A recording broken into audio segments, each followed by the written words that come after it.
जय हिंद प्यारे साथियों, कैसे हैं आप लोग। उम्मीद करेंगे कि आप लोग बहुत ही अच्छे होंगे। तो बच्चों, हम इस क्लास में लेकर के आए हैं बिहार डीएलएड वाले बच्चों के लिए साथियों जीके जीएस का बहुत ही महत्वपूर्ण प्रश्न, जो कि पिछले एग्ज़ामों में पूछे गए हैं और आगे के एग्ज़ामों में पूछे जाएंगे बच्चों। और आप लोगों का एग्ज़ाम बहुत जल्द होने वाला है। फरवरी माह में आप लोगों का शायद एग्ज़ाम हो जाएगा, ऐसे डेट तो बढ़ता है। तो देखिए क्या होता है, 17 फरवरी तक आप लोगों का एडमिट कार्ड जारी हो जाएगा, ऐसा देखने को सुनने को मिल रहा है। तो आप लोग जीके जीएस का अगर बेहतर तैयारी करना चाहते हैं तो हमारे चैनल मोटिवेशन गुरु मिथिलेश से ज़रूर जुड़े। और साथियों, पीडीएफ इस सभी क्लास का चाहिए आप लोगों को, तो पीडीएफ के लिए टेलीग्राम का लिंक आपको डिस्क्रिप्शन में दिया गया है। आप लोग वहां से जाइए और टेलीग्राम से ज़रूर जुड़ जाइएगा। क्लास का बच्चों इन्फॉर्मेशन और पीडीएफ साथ में दे दिया जाता है, ताकि आप लोग क्लास को भी कीजिए और उसके बाद पीडीएफ देख कर के ये कर सकते हैं बच्चों कि आप लोगों को कितना क्लास से याद हुए प्रश्न। ठीक है, तो इतना कीजिए। सेशन अच्छा लगे तो सभी बच्चे लाइक भी करेंगे, दोस्तों तक शेयर करेंगे बच्चों। चैनल को जो बच्चे सब्सक्राइब नहीं किए हैं वो चैनल को सब्सक्राइब कर करके घंटी को दबाकर बेल आइकन को ऑल पे सेट कर लीजिए। और चैनल से बच्चों परमानेंट जुड़ जाइए, क्योंकि केवल डीलेट का ही नहीं, भारत के सभी कम्पिटिटिव एग्जामों के लिए जीके जीएस का क्लास लेकर के आते हैं। और डीएलएड के लिए बच्चों डेली हिंदी का क्लास आप लोगों के लिए चलता है, तो हिंदी के क्लास में भी आप लोग जुड़ेंगे। ठीक है बच्चों, तो चलते हैं, ज़्यादा टाइम नहीं लेते हुए पहले प्रश्न की ओर चलते हैं बच्चों। देखिएगा पहला प्रश्न क्या है, ये देखिए प्रीवियस ईयर्स का प्रश्न है बच्चों। बिहार डीएलएड एग्जाम 19/9/2022 में थर्ड शिफ्ट में पूछा गया प्रश्न है। ठीक है, प्रश्न कहता है कि किसने जलियांवाला बाग हत्याकांड घटना के विरुद्ध में अपना सर नाइट का खिताब वापस करने की घोषणा की। अब ये देखिए, जलियांवाला बाग हत्याकांड हुआ था बच्चों, उसमें से कौन से व्यक्ति थे जिन्होंने अपना सर नाइट की उपाधि को वापस देने की घोषणा कर दी है। क्वेश्चन ये पूछा गया। पहले हम बताएंगे कि जलियांवाला बाग हत्याकांड हुआ कब। जलियांवाला बाग हत्याकांड बच्चों अगर पूछ दिया जाए कि कब हुआ, तो 13 अप्रैल को हुआ। 13 अप्रैल 1919 ईस्वी में बच्चों जलियांवाला बाग हत्याकांड हुआ। ठीक है, और इसमें बच्चों जलियांवाला बाग हत्याकांड में जनरल डायर ने गोली चलाने का आदेश दिया था। जनरल पूछ दिया जाएगा, जनरल डायर डायर कि जलियांवाला बाग हत्याकांड में गोली चलाने का आदेश किसने दिया, तो जनरल डायर ने गोली चलाने का आदेश दिया था। और ये हुआ था कब, तो 13 अप्रैल 1919 ईस्वी में। कहाँ हुआ था बच्चों, तो अमृतसर में हुआ था। अमृतसर, अमृतसर पड़ता कहाँ है, तो अमृतसर पड़ता है आपका पंजाब में। पंजाब में एक जगह है अमृतसर, वहीं पे 13 अप्रैल 1919 ईस्वी में जलियांवाला बाग हत्याकांड हुआ था। गोली चलाने का आदेश जनरल डायर ने दिया था और लगभग 1650 राउंड वहां पे गोलियां चली थी। ठीक है बच्चों, तो इस कांड के बाद, इस हत्याकांड के बाद कौन से व्यक्ति थे जिन्होंने अपनी उपाधि सर नाइट की उपाधि जो था उसे वापस देने की घोषणा किए। ये थे रविंद्रनाथ टैगोर, गुरु रविंद्रनाथ टैगोर जी हो जाएंगे। ऑप्शन नंबर आपका जो बी है वो क्या हो जाएगा साथियों, राइट हो जाएगा। क्लियर है, इतना नोट कीजिएगा सभी बच्चे। एक है मोहम्मद अली जिन्ना, उन्होंने 1940 ईस्वी में मुस्लिमों के लिए अलग देश की मांग की थी, यानी कि पाकिस्तान की मांग की थी। पाकिस्तान की मांग की थी 1940 ईस्वी में। एनी बेसेंट ये कांग्रेस की प्रथम महिला अध्यक्ष बनी, प्रथम महिला अध्यक्ष। कांग्रेस के बच्चों, कांग्रेस यहाँ पे लिख देते हैं, कांग्रेस के प्रथम महिला अध्यक्ष कौन बनी, एनी बेसेंट 1917 ईस्वी में बनी थी। याद रहेगा, याद रहेगा बच्चों। और जब जलियांवाला बाग हत्याकांड हुआ था बच्चों, उसके बाद ही हुआ था एक असहयोग आंदोलन। क्या हुआ था बच्चों, असहयोग आंदोलन। असहयोग आंदोलन हुआ था, जिसके दौरान 1920 ईस्वी में महात्मा गांधी ने कैसर ए हिंद की उपाधि को वापस कर दिया था। कैसर ए हिंद। कैसर ए हिंद की उपाधि को वापस कब किए महात्मा गांधी? 1920 ईस्वी में। किस आंदोलन के दौरान? तो असहयोग आंदोलन के दौरान। याद रहेगा सभी बच्चों को यहाँ तक? तो ज़रूर कमेंट बॉक्स में कमेंट सभी बच्चे करेंगे। ये सेशन कैसा लग रहा है बच्चों? अगले प्रश्न की ओर चले। अगले प्रश्न की ओर चलेंगे बच्चों। ऑप्शन नंबर आप लोग का बी राइट हो जाएगा। बी को टिक आउट कीजिएगा और याद कीजिएगा। पीडीएफ जब दें तो आप लोग बच्चों ऑप्शन को जरूर टिक आउट करते चलिएगा। ठीक है साथियों, इतना काम आप लोग जरूर सभी बच्चे करेंगे। अगला प्रश्न है, किस फाइबर को बढ़ाने के लिए ठंड मुक्त दिनों की आवश्यकता होती है? कौन से फाइबर को बच्चों बढ़ाने के लिए ठंड मुक्त दिनों की आवश्यकता होती है? कपास, जूट, नैलॉन, इनमें से कोई नहीं। तो देखिएगा, कपास जो है साथियों यह एक प्राकृतिक फाइबर है। क्या है? प्राकृतिक फाइबर है। आप लोग इसे याद रखिएगा, फाइबर है। कपास की खेती के लिए बच्चों अगर पूछ दिया जाए कि कौन सी मिट्टी उपयोगी है, तो काली मिट्टी उपयोगी हो जाएगा, जिसे रेगुर मिट्टी भी कहते हैं। रेगुर मिट्टी भी बच्चों कहते हैं, जो कि कपास की खेती ज़्यादातर बच्चों महाराष्ट्र और गुजरात में होते हैं। महाराष्ट्र और कहाँ होते हैं? महाराष्ट्र सबसे अधिक, महाराष्ट्र, उसके बाद बच्चों गुजरात में होते हैं। तो ये सब आपको याद रखना होगा, क्योंकि काली मिट्टी का विस्तार महाराष्ट्र में है, गुजरात में है। ठीक है। और कपास जो है यह उष्ण कटिबंधीय फसल है। उष्ण कटिबंधीय, उष्ण कटिबंधीय अगर फसल पूछ दिया जाए आपसे कौन है, तो ये हो जाएगा बच्चों कपास। ठीक है। तो ये हो जाएगा बच्चों कि किस फाइबर को बढ़ाने के लिए ठंड मुक्त दिनों की आवश्यकता होती है? तो कपास की खेती के लिए ठंड मुक्त दिनों की आवश्यकता होती है। ऑप्शन नंबर ए जो है वो राइट हो जाएगा। जूट के लिए बच्चों बारिश अधिक होना चाहिए। 200 सेंटीमीटर से अधिक अगर बारिश होता है तो वहाँ पे जूट की खेती होगा। ठीक है। अगला प्रश्न देखिएगा। अगला प्रश्न कहता है कि देखिए, ये भी बच्चों थर्ड शिफ्ट में पूछा गया, 2022 में है। भारत के किस राज्य में सौर ऊर्जा के विकास की सर्वाधिक संभावनाएं हैं? भारत में बताइएगा कौन से राज्य में बच्चों सौर ऊर्जा के विकास की सर्वाधिक संभावनाएं हैं? असम, राजस्थान, अरुणाचल प्रदेश, मेघालय। तो सौर ऊर्जा की सबसे अधिक संभावना है बच्चों राजस्थान में। कहाँ हो जाएंगे? राजस्थान में हो जाएंगे।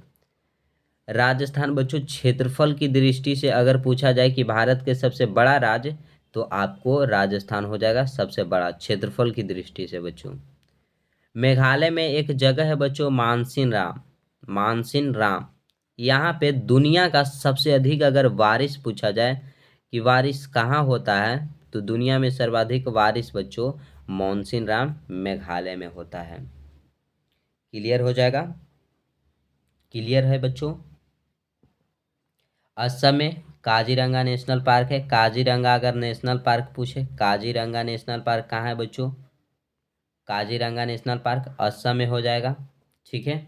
मानस नेशनल पार्क कहाँ हो जाएगा? मानस नेशनल पार्क। तो ये सब कहाँ हो जाएंगे? असम में हो जाएंगे।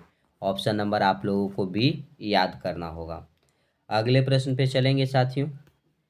एक्स्ट्रा जो बताते हैं मेरे प्यारे से श्रेणियों, तो उसे आप लोग ज़रूर कॉपी और पेन लेकर के बैठिए, नोट करते चलिएगा। अभी तक चैनल को सब्सक्राइब नहीं किए हैं, सेशन को शेयर नहीं किए हैं, तो ज़रूर कर देंगे। क्वेश्चन कहता है, लोकतंत्र की सफलता की एक आवश्यक शर्त क्या है? लोकतंत्र जो है उसकी सफलता का एक आवश्यक शर्त क्या है? शिक्षा का अभाव। अगर बच्चों शिक्षा का अभाव होगा तो लोकतंत्र की सफलता नहीं होगी। तो पहला ऑप्शन तो गलत हो गया बच्चों। बेरोजगारी, बेरोजगारी से भी लोकतंत्र की सफलता नहीं होगी। लोकतंत्र में आस्था या मतदान का दुरुपयोग, मतदान का आप दुरुपयोग करते हैं तो लोकतंत्र की सफलता नहीं होगी। तो क्या हो जाएगा? लोकतंत्र में आस्था। लोकतंत्र में आस्था से बच्चों आपके लोकतंत्र की सफलता होगी। ऑप्शन नंबर सी जो है वो राइट आंसर हो जाएगा। अगला प्रश्न देखिएगा। क्वेश्चन कहता है कि विश्व बैंक का मुख्यालय निम्नलिखित में से कहाँ स्थित है? विश्व बैंक का आपसे मुख्यालय पूछा गया, तो बच्चों आप लोग बताइएगा मुख्यालय, ये प्रश्न पहले भी आ चुका है। तो देखिएगा, विश्व बैंक का मुख्यालय अगर पूछे तो वाशिंगटन डीसी हो जाता है, ऑप्शन नंबर सी राइट हो जाएगा।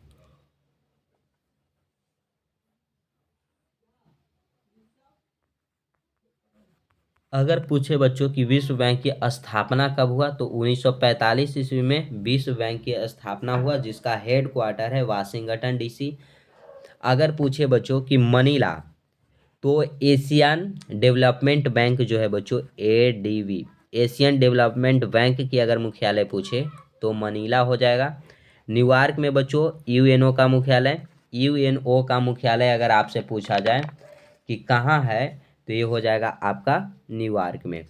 जेनेवा की बात करें बच्चों, अगर बच्चे जेनेवा की बात करें कि जेनेवा में, तो डब्ल्यूटीओ की मुख्यालय कहाँ है, जेनेवा में हो जाएगा। पूछा जाए जेनेवा, ठीक है, तो डब्ल्यूटीओ की मुख्यालय जेनेवा, डब्ल्यूएचओ की मुख्यालय जेनेवा हो जाएगा। आईएलओ का मुख्यालय, आईएलओ का मुख्यालय जेनेवा हो जाएगा। तो ये सभी प्रश्न क्या आप सभी बच्चे याद रखेंगे? बताइएगा बच्चों, कमेंट बॉक्स में जरूर बताइएगा। ऑप्शन नंबर आपका सी राइट है कि विश्व बैंक का मुख्यालय कहाँ है, वाशिंगटन डीसी। स्थापना कब हुआ, 1945 में। एडीबी का मुख्यालय मनीला, यूएनओ का मुख्यालय न्यूयॉर्क, आईएलओ का मुख्यालय जेनेवा, डब्ल्यूएचओ डब्ल्यूटीओ का मुख्यालय जेनेवा हो जाएगा। क्लियर है बच्चों? क्लियर है तो सभी बच्चे कमेंट बॉक्स में ज़रूर कमेंट कीजिएगा कि यस सर क्लियर है। बच्चों हम आप लोगों को एक्स्ट्रा इसलिए बताते हैं ताकि अगर कोई भी प्रश्न आए तो आपसे छूटे ना। अगर आपका क्वेश्चन आ जाता है कि एडीबी का मुख्यालय कहाँ है, तो क्या आप विश्व बैंक का मुख्यालय केवल याद कीजिएगा? डब्ल्यूटीओ का मुख्यालय पूछ दिया जाए तो क्या कीजिएगा? आपको बताना होगा ना बच्चों कि जेनेवा में है। ठीक है, इसीलिए एक्स्ट्रा बताते हैं ताकि आप लोगों का जीके जी इसका कॉन्सेप्ट जो है बच्चों क्लियर हो जाए। ऐसा आपको क्लास मिले या ना मिले, हमारे चैनल पे ज़रूर मिलेगा बच्चों। फ्री ऑफ कॉस्ट क्लास लेकर के आते हैं, कोई पेड कोर्स नहीं लेकर के आते हैं। आप लोग डेली केवल ज्वाइन होइए और डेली पढ़िए। आपको यहाँ से 20 में बच्चों जीके का 20 में 20 प्रश्न आपको लड़ेंगे, और जब आपको 20 में 20 प्रश्न लड़ेंगे बच्चों, तो हमारे पास आप शॉर्ट वीडियो के माध्यम से भेज दीजिएगा, हम आपको अपने चैनल पे चढ़ा देंगे। आपको व्हाट्सएप नंबर देंगे बच्चों, वहाँ पे आप लोग भेज दीजिएगा, एग्ज़ाम टाइम देंगे। ठीक है। विकास की स्थिति के आधार पर संसाधनों को खाली स्थान के रूप में वर्गीकृत किया जा सकता है। बताइएगा, विकास की स्थिति के आधार पर बच्चों संसाधन को किसके रूप में वर्गीकृत किया जा सकता है? तो संभावित के रूप में, संभावना के रूप में बच्चों। तो संसाधन की संभावना है, यहाँ पे संसाधन की संभावना है, वर्गीकृत किया जा सकता है। विकसित या स्टॉक, संसाधन की अभी स्टॉक है, विकसित हो रहा है। रिजर्व, ये भी बच्चों हो जाएगा। उपयुक्त सभी हो जाएगा। ऑप्शन नंबर डी जो है वो राइट होगा। थर्ड शिफ्ट का क्वेश्चन है।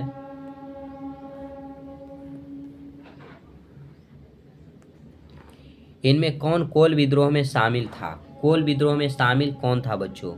रानी शिरोमणि, चूड़ामन राय, भैरव, बुद्ध भगत। अब ये देखिए, कोल विद्रोह के बारे में अगर बात करें कि कोल विद्रोह जो था बच्चों वो हुआ कब था, तो 1831 ईस्वी में कोल विद्रोह झारखंड में हुआ था। झारखंड में कोल विद्रोह 1831 ईस्वी में हुआ। उसमें बुद्ध भगत शामिल थे। कौन थे शामिल? बुद्ध भगत शामिल थे। ऑप्शन सी जो है वो आपका राइट आंसर हो जाएगा। क्लियर है बच्चों? अगले प्रश्न पे चलेंगे। हुगली औद्योगिक प्रदेश का केंद्र है। हुगली औद्योगिक प्रदेश का केंद्र बच्चों आप लोग बताइएगा क्या है? तो ये बच्चों कोलकाता हावड़ा हो जाएगा। ऑप्शन नंबर डी जो है वो क्या हो जाएगा? राइट हो जाएगा। नेक्स्ट देखिएगा, नेक्स्ट प्रश्न बच्चों, इनमें से कौन सा मौलिक अधिकार के उपयोग का उदाहरण नहीं है? मौलिक अधिकार के उपयोग का आधार आपसे पूछा जा रहा है बच्चों, उदाहरण पूछा जा रहा है, कौन नहीं है? तो पहले हमने मौलिक अधिकार के बारे में जानेंगे। मौलिक अधिकार के बारे में बच्चों कुछ जान लेते हैं। मौलिक अधिकार जो है यह यूएसए के संविधान से लिया गया है।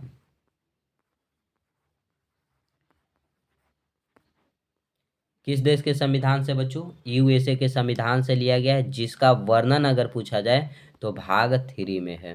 ठीक है, क्लियर हो जाएगा यहाँ तक। मौलिक अधिकार साथियों, इसके बारे में अब आगे की जानकारी लेते हैं। ये देखिएगा, बिहार में मजदूरों का पंजाब के खेतों में काम करने जाना। बच्चों, कोई भी व्यक्ति भारत में कहीं भी काम कर सकता है, ये हमारा मौलिक अधिकार है। क्या है? मौलिक अधिकार साथियों है। ईसाई मिशनों द्वारा मिशनरी स्कूलों की श्रृंखला चलाना, ये भी है बच्चों मौलिक अधिकार। सरकारी नौकरी में महिलाओं और पुरुष को समान वेतन मिलना, ये भी मौलिक अधिकार ही है।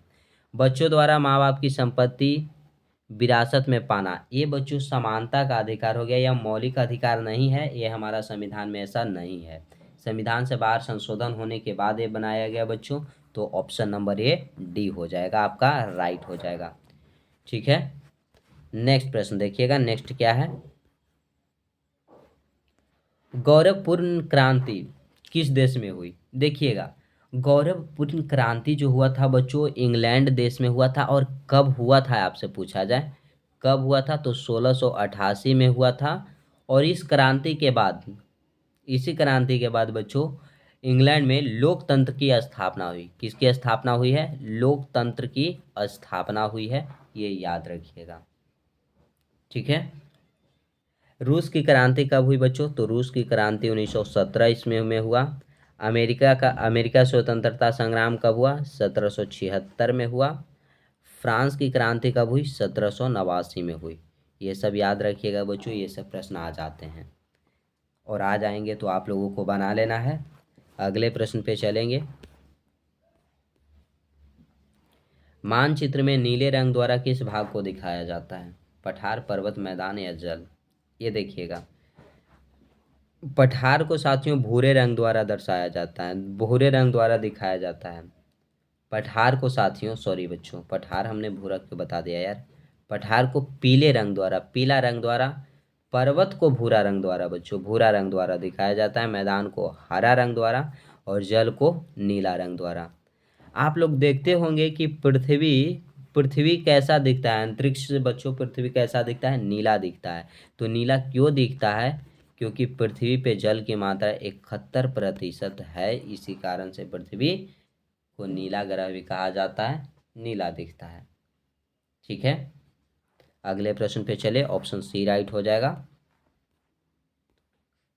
निम्न सदन है, निम्न सदन आपसे पूछा जा रहा है, लोकसभा, राज्यसभा, उच्च न्यायालय, सर्वोच्च न्यायालय। देखिएगा बच्चों, जो राज्यसभा हमारा है ना, ये द्वितीय एवं उच्च सदन कहलाते हैं। क्या कहलाते हैं बच्चों? द्वितीय एवं उच्च सदन कहलाते हैं, उच्च सदन कहलाते हैं। और जो हमारा लोकसभा है, यह प्रथम बच्चों, प्रथम एवं निम्न सदन कहलाते हैं। ऑप्शन नंबर ए जो है क्या होगा? राइट हो जाएगा। और ये लोकसभा को प्रतिनिधि सभा भी कहते हैं। क्या कहते हैं? प्रतिनिधि सभा भी कहते हैं, ये आप लोग याद रखिएगा। लोकसभा को प्रतिनिधि सभा भी कहते हैं। अगला प्रश्न, चैनल को अभी तक सब्सक्राइब नहीं किए बच्चों तो सब्सक्राइब करेंगे। सभी बच्चे अपने दोस्तों में शेयर जरूर करेंगे। अभी तक शेयर नहीं किए हैं तो शेयर करके सेशन को लाइक कर दीजिएगा। सेशन अच्छा ना लग रहा हो तो डिसलाइक जरूर करेंगे बच्चों, इतना आप लोग कीजिए। पीडीएफ के लिए टेलीग्राम से सभी बच्चे जुड़ जाइए, टेलीग्राम से जुड़िए, जिसका लिंक आपको डिस्क्रिप्शन में दिया गया है, ज़रूर जुड़ जाएँ बच्चों। क्वेश्चन क्या कहता है कि ऊपरी सिलेसिया जर्मन और पोल्स दोनों द्वारा आबादी वाले क्षेत्र था। राष्ट्र संघ ने जर्मनी और पोलैंड के बीच ऊपरी सिलेसिया में मुद्दे का समाधान कैसे किया? बोला जा रहा है बच्चों कि अपर सिलेसिया में बच्चों मुद्दे का समाधान कैसे किया गया? तय किया गया बच्चों, क्षेत्र को विभाजित किया गया, क्षेत्र को विभाजित कर, ऑप्शन सी राइट हो जाएगा। राष्ट्र संघ का अगर गठन पूछे बच्चों कि गठन कब हुआ?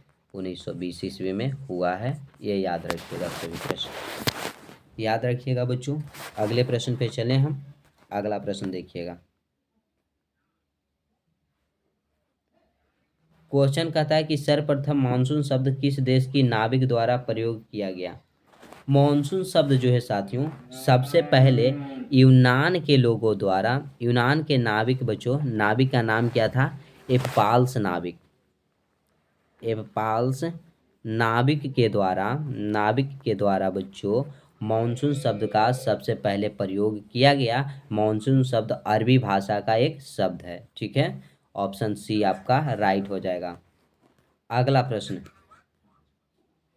श्रीलंका की राजधानी कहाँ है? श्रीलंका की अगर राजधानी पूछा जाए बच्चों तो पहले था कोलंबो, पहले श्रीलंका की राजधानी कोलंबो था, लेकिन अब श्रीलंका की राजधानी हो गया श्री जयवर्धनपुरम। क्लियर है? ऑप्शन नंबर ए जो है आपका राइट होगा। अगले प्रश्न की ओर चले बच्चों। अगला प्रश्न पे ध्यान दीजिए। सरहुल किनका पर्व है? सरहुल आपसे पूछा जा रहा है किनका पर्व है। तो सरहुल के बारे में अगर जाने बच्चों तो सरहुल वसंत ऋतु का पर्व है। वसंत ऋतु का पर्व है जो चैत्र माह में मनाया जाता है। किस माह में? चैत्र माह में मनाया जाता है। और सरहुल बच्चों ज़्यादातर झारखंड में मनाया जाता है। झारखंड में हो जाएगा, फिर हो जाएगा बच्चों पश्चिम बंगाल में हो जाएगा, पश्चिम बंगाल, उड़ीसा हो जाएगा, उड़ीसा, ये सभी स्थानों पे सरहुल पर्व जो है वो मनाया जाता है। लेकिन सरहुल पर्व किनका है? मुंडा का, ओरवा का, कोल का या मीना का? तो देखिए मुंडा जनजाति बच्चों यह झारखंड का है। ठीक है, तो ये हो जाएगा आपका मुंडा। क्लियर है? झारखंड में मनाया जाता है मुंडा। अब ओरवा की बात करें तो ओरवा जनजाति अंडमान निकोबार की है बच्चों, अंडमान निकोबार। ठीक है, मीना जनजाति राजस्थान की है, राजस्थान। तो आप लोग देख सकते हैं कि सरहुल कहाँ मनाया जाता है, तो झारखंड, पश्चिम बंगाल और उड़ीसा। तो झारखंड का हो जाएगा मुंडा, लेकिन ओरवा मीना नहीं होगा बच्चों, कोल भी नहीं होगा। ठीक है, ये आपका राइट आंसर हो जाएगा। अगले प्रश्न पे चलेंगे। अगला ध्यान दीजिएगा। राज्य पुनर्गठन आयोग की स्थापना कब की गई? देखिएगा राज्य पुनर्गठन आयोग जो है बच्चों उसका अध्यक्ष थे मोहम्मद फजल अली। अगर अध्यक्ष पूछ दिया जाए अध्यक्ष कौन थे तो डॉक्टर फजल अली थे, डॉक्टर फजल अली, जो कि राज्य पुनर्गठन आयोग की स्थापना 1953 ईस्वी में हुआ। ऑप्शन नंबर ए राइट हो जाएगा, 1953 ईस्वी। Okay AD. अगला प्रश्न, अब ज़्यादा प्रश्न नहीं है बच्चों, 3 प्रश्न और है। भरतपुर पक्षी अभयारण्य कहाँ स्थित है? क्वेश्चन पूछा गया कि भरतपुर जो पक्षी अभयारण्य है वो कहाँ पे है? तो भरतपुर पक्षी अभयारण्य आपका पड़ता है बच्चों राजस्थान में। ठीक है, अब इतना से ख़त्म कर दे क्या? और यही भरतपुर पक्षी अभयारण्य को केवलादेव पक्षी अभयारण्य भी कहा जाता है। कभी कभी ना बच्चों काम ही नहीं करता है, केवलादेव पक्षी अभयारण्य भी कहते हैं। अगर पूछे कि प्रदेश मध्य प्रदेश में कौन सा आपका पक्षी अभयारण्य है, महाराष्ट्र में कौन सा है बच्चों, गुजरात में कौन सा है? गुजरात की अगर बात करें तो गिर राष्ट्रीय उद्यान अगर पूछा जाए आपसे कहाँ है, गुजरात में। मध्य प्रदेश में बच्चों बांधवगढ़ राष्ट्रीय उद्यान है, बांधवगढ़ है, बांधवगढ़ राष्ट्रीय उद्यान मध्य प्रदेश में। महाराष्ट्र में हो जाएगा पेंच राष्ट्रीय उद्यान, कहाँ है, महाराष्ट्र में हो जाएगा। ऑप्शन नंबर आपका सी राइट है, भरतपुर पक्षी अभयारण्य राजस्थान में है। अगला प्रश्न देखिएगा। अगला प्रश्न क्या है, निम्नलिखित में से कौन एक अपतटीय तेल क्षेत्र है? अपतटीय तेल क्षेत्र पूछा गया तो मुंबई हाई है बच्चों। डिगबोई, जो कि डिगबोई में बच्चों सबसे पुरानी, एशिया का सबसे पुराना कारखाना था बच्चों, 1901 में स्थापित हुआ था डिगबोई में। लास्ट प्रश्न आ गया, इंग्लैंड की गौरवपूर्ण क्रांति कब हुई थी? इंग्लैंड की बच्चों गौरवपूर्ण क्रांति के बारे में हम लोगों ने पहले भी जान रखा है, कब हुई थी। ये तो हो गया है बच्चों, पहले भी, पहले ये क्वेश्चन हो गया है। गौरवपूर्ण क्रांति हुआ था 1688 ईस्वी में, यह आप लोगों ने देखा था। ठीक है, इसी क्रांति के बाद इंग्लैंड में लोकतंत्र की स्थापना हुआ था। किसकी स्थापना हुआ था? लोकतंत्र की बच्चों ये स्थापना हुआ था। 1789 में फ्रांस की क्रांति हुई थी। क्या हुई थी? फ्रांस की क्रांति 1789 में। तो आज हम यहीं तक रखेंगे बच्चों। सेशन समाप्त हुआ। सेशन अच्छा लगे तो सभी बच्चे लाइक ज़रूर करेंगे, दोस्तों तक शेयर करेंगे बच्चों। कमेंट बॉक्स आपके लिए ओपन है, कमेंट बॉक्स में ज़रूर कमेंट कीजिएगा ये सेशन कैसा लगा, डेली का सेशन कैसा लगता है बच्चों। पीडीएफ के लिए टेलीग्राम का लिंक आपको डिस्क्रिप्शन में दिया गया है, आप वहां से टेलीग्राम में ज़रूर जुड़े और पीडीएफ वहां से बच्चों सॉल्व कीजिए। डेली क्लास का इन्फॉर्मेशन दिया जाएगा, आप लोग ज़रूर पीडीएफ से जुड़े रहेंगे सभी बच्चे। इतना कीजिएगा बच्चों। चैनल को जो बच्चे सब्सक्राइब नहीं किए हैं वो चैनल को सब्सक्राइब कीजिए और घंटी को दबाकर बेल आइकन को ऑल पे सेट रखेंगे, ताकि जब क्लास अपलोड करें उसका नोटिफिकेशन मिले और आप क्लास अटेंड डेली कर सकेंगे। तो इतना काम आप सभी बच्चों को करना है साथियों। और डेली हिंदी का क्लास चलता है, आप लोग हिंदी के क्लास में भी जुड़ें। हिंदी के क्लास आप लोग देखिए कैसा लगता है। हमारे तरफ से बच्चों यहाँ से फुल प्रयास है कि आप लोगों को फुल में फुल मार्क्स दिलाया जाए, ठीक है। हिंदी में 25 में 25, जीके में बच्चों 20 में 20 आपको दिलाया जाए। यानी कि 45 मार्क्स की यहाँ से चिंता आप लोगों को नहीं करना है, कहीं पे भी पेड कोर्स लेने की कोई ज़रूरत नहीं है। तो आज यहीं तक रखेंगे। जय हिंद मेरे प्यारे शेरनियों।